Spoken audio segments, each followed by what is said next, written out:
Share market learning channel में आप लोगों का स्वागत है। देखिए, आज जो रेलवे सेक्टर इतना भागा है, क्यों भागा है? देखिए, आईआरएफसी को देखें तो 14% अपसाइड मूवमेंट दिखा है। देखिए, 1 साल में कितना दिखा है? 1 साल में देखोगे तो 293% रिटर्न दिया है।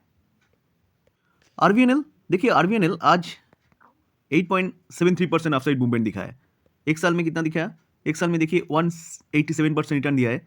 5 साल में देखेंगे तो 1000 रिटर्न दिया है परसेंट।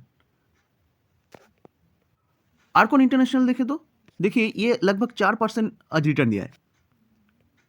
1 साल में देखें तो 227% रिटर्न दिया है। तो इतना क्यों रिटर्न दे रहा है रेलवे स्टॉक? देखिए 5 साल में 93% रिटर्न दिया है।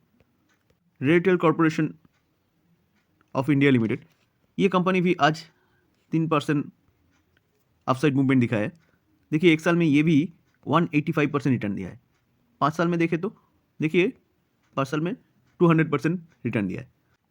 तो इतना क्यों रिटर्न दे रहा है रेलवे में? जितने सारे कंपनी है वो सब आज भी देखूँ तो आज जितने सारे कंपनी आईआरएफसी कहिए कि आरबीएनएल, आर्कॉन इंटरनेशनल, रेलटेल, सब कंपनी अच्छी तरह से रिटर्न दिया है। तो क्यों दिया है? देखिए गवर्नमेंट ऑफ इंडिया और रेलवे मिनिस्ट्री, देखिए रेलवे मिनिस्ट्री, ये आर्टिकल देखो तो railway ministry had announce 54 lakh crore rupees. कब अनाउंस किया था? 2023 में। तो इतने सारे रुपी क्या करेंगे? खर्च करेंगे 2030 तक रेलवे को अपग्रेड करने में। ठीक है, क्या क्या अपग्रेड करेंगे? देखिए 100% electrification, railway facility, high speed train चलने के लिए नया पटरी, स्टेशन का भी अपग्रेडेशन करेगा, पुराना पटरी उठा के नया पटरी डालेगा। क्यों? कि हाई स्पीड ट्रेन चलाने के लिए। ठीक है, देखिए वंदे भारत जो चल रहा है ना, वो तो पुराना पटरी पे तो नहीं चलेगा ना, क्योंकि पुराना पटरी का कैपेसिटी उतना स्पीड ट्रेन नहीं ले सकते, तो नया पटरी चाहिए। तो टोटल रेलवे जो इंफ्रास्ट्रक्चर है वो डेवलप करने के लिए क्या कर रहा है? 54 लाख करोड़ रुपीस खर्चा करने जा रहा है रेलवे मिनिस्ट्री व इंडियन गवर्नमेंट। कब तक खर्चा करेंगे? 2023 से लेकर 2030 तक। तो अभी 2024, अभी जस्ट शुरुआत है। 2030 तक इतना रुपया खर्चा करेंगे तो हर साल बजट में तो कुछ ना कुछ मिलेगा ना। तो इस साल भी बजट में मार्केट एक्सपेक्ट कर रहा है बहुत अच्छा एक बजट मिलेगा रेलवे सेक्टर को, जिसलिए बजट के पहले इतना रैली दिखा रहा है। देखिए ये तो सच है कि ये रुपये खर्चा करेगा गवर्नमेंट, रेलवे मिनिस्ट्री, तो बजट में ही तो बोलेगा ना कि इस सेक्टर को इतना रुपया अलॉटमेंट हुआ है, उस सेक्टर को इतना रुपया अलॉटमेंट हुआ है। उसके बाद जितना सारे इंफ्रास्ट्रक्चर कंपनी काम करते हैं वो कंपनी को मिलेगा ऑर्डर। तो ऑर्डर मिलने के बाद क्या करेगा? कंपनी का रेवेन्यू बढ़ेगा, प्रॉफिटेबिलिटी बढ़ेगा। तो इसलिए जितना सारे रेलवे से रिलेटेड कंपनी है वो इतना दौड़ लगा रहा है। ये आर्टिकल देखें तो देखिए जो बजट है, यूनियन बजट 2024 का, तो उस बजट में एक्सपेक्ट कर रहा है रेलवे जो कंपनी है वो कंपनी को एक अच्छा ऑर्डर मिलने वाला है।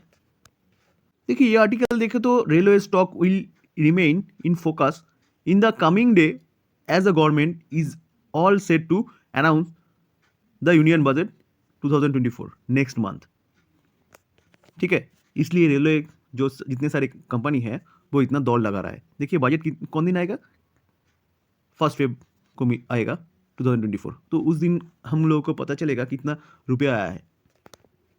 देखिए रिपोर्ट के माध्यम से आ रहा है ये खबर कि गवर्नमेंट लगभग 7 lakh crore railway infrastructure development के लिए क्या करेगा? अभी इस बजट में अनाउंस करने जा रहा है। ये रिपोर्ट के माध्यम से आ रहा है खबर। ठीक है, तो उस दिन ही पता चलेगा गवर्नमेंट कितना रुपया ला रहा है रेलवे इंफ्रास्ट्रक्चर के लिए। देखिए जितने सारे कंपनी के लेके हम लोग बात कर रहे हैं अभी, तो उतने सारे कंपनी लगभग 1 साल से अच्छा ज़्यादा रिटर्न दे रहा है। क्यों दे रहा है? क्योंकि एक के बाद एक ऑर्डर आ रहा है कि आईआरएफसी को कहो, कि आरबीएनएल को कहो, कि आर्कन इंटरनेशनल को कहो, कि रेलटेल को कहो। तो ऑर्डर आ रहा है तो ऑर्डर बुक बढ़ रहा है, ऑर्डर बुक बढ़ रहा है तो इनकम बढ़ेगा, रेवेन्यू बढ़ेगा। तो मार्केट ये भी एक्सपेक्ट कर रहा है कि जो Q3 का जो रिजल्ट होगा वो स्ट्रांग होगा, अर्थात अच्छा होगा। तो क्वार्टर 3 का सीजन चल रहा है, ये भी एक कारण है रेलवे सेक्टर का सब कंपनी जो इतना दर लगा रही है। ये भी सुनने आ रहा है कि गवर्नमेंट कैपिटल एक्सपेंडिचर करेगा, कैपेक्स करेगा रेलवे इंफ्रास्ट्रक्चर को डेवलपमेंट करने के लिए। कितना? पिछले साल जितना हुआ था उससे ज़्यादा, मतलब 25% ज़्यादा होगा। 2023-24 में जितना बजट एस्टिमेट प्रेजेंट किया था उससे 25% ज़्यादा अब इस साल को इंक्रीज करने वाला है रेलवे बजट को। तो अभी अभी तो नहीं पता चलेगा, अभी ऐसे रूमर्स भी हम लोग सुन सकेंगे। 1 तारीख को, फेब के 1 तारीख को हम लोग को पता चलेगा ये ओरिजिनली गवर्नमेंट कितना बजट दे रहा है। तो उस दिन को ज़्यादा अच्छा बजट देगा तो रेलवे स्टॉक और भी उड़ान भरेगा। बजट ठीक ठाक नहीं आएगा तो रेलवे कंपनी नीचे आएगा, और नीचे आएगा कंपनी का बिजनेस खराब हो गया ऐसा कोई बात नहीं है, कंपनी बेकार हो गया ऐसा भी कोई बात नहीं है। क्योंकि हम लोगों ने देखा है कि 2030 तक रेलवे मिनिस्ट्री 54 लाख करोड़ रुपया खर्च करने जा रहा है, किस लिए? रेलवे इंफ्रास्ट्रक्चर डेवलपमेंट के लिए। तो इस साल नहीं आएगा तो अगले साल आएगा। बजट में नहीं आएगा तो ऐसा कोई बात नहीं है, बजट में नहीं आएगा तो रेलवे इंफ्रास्ट्रक्चर डेवलपमेंट नहीं होगा, ठीक है। तो देखिए इस कंपनी, जितने सारे कंपनी हमने देखा है, इस कंपनी में दम है क्योंकि गवर्नमेंट काम कर रहा है। देखिए IRFC क्या काम करता है? IRFC रेलवे को फाइनेंस प्रोवाइड करता है। रेलवे को फाइनेंस प्रोवाइड करता है, सिर्फ इतना ही काम नहीं है इनका, ये रेलवे को लीज में भी देता है प्रोडक्ट। उसके बाद भी इसका और एक काम है कि अदर्स इंफ्रास्ट्रक्चर डेवलपमेंट के लिए भी ये फाइनेंस प्रोवाइड करता है। देखिए तो ये जो कंपनी जो काम करता है वो यूनिक काम करता है। तो इस कंपनी को लेकर आप सोच सकते हो लॉन्ग टर्म के लिए, एटलीस्ट 6 साल तो सोच ही सकते हो। जो RVNL ये क्या काम करता है? इंफ्रास्ट्रक्चर डेवलपमेंट का काम करता है। रेलवे में सिर्फ इंफ्रास्ट्रक्चर डेवलपमेंट ऐसा नहीं है, ब्रिज भी करता है, टनल करता है, रोड कंस्ट्रक्शन का भी काम करता है। तो ये सिर्फ इंडिया में काम करता है ऐसा नहीं, विदेश में भी इसका काम है इंफ्रास्ट्रक्चर डेवलपमेंट का।